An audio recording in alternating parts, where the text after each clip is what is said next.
Hey guys, I just want to talk about how to fix column placement if they're moved. You can see that these columns here are a little bit off with that kind of very skinny gap and that one being far too wide, and we want to make sure they're all even and all exactly 1 pica apart.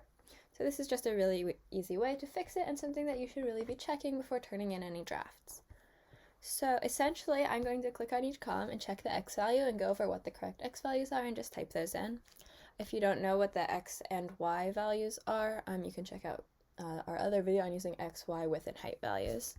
I'm just going to click here, and I know that the x value for this should be 0, so I'm just going to correct that. Then this next one should be 12p6, looks very off. This one should be 25p0, so right, and then this is getting a little more subtle. It doesn't look as off as before, and so sometimes you just have to click through. And it's really important that you are checking because, sometimes it's only off by a click or two and you might not notice, but it's important to check with the x values to make sure that they are all exactly where they should be. So this should be 37p6, and this one right here looks pretty good to me, and indeed it's 50p0, and that is what we want it to be. Those numbers might take you a little bit of time to get memorized, but they are ones that, just because you spend so much time making sure all your columns are aligned, that you probably will have memorized eventually.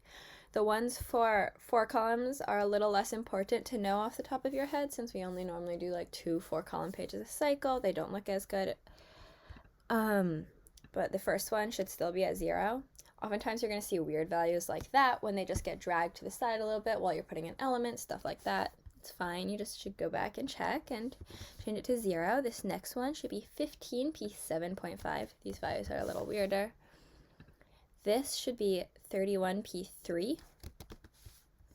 And this one should be 46p10.5. I know it might seem like we're fussing, but again, it's just really important to get everything nicely aligned, all the spacing right.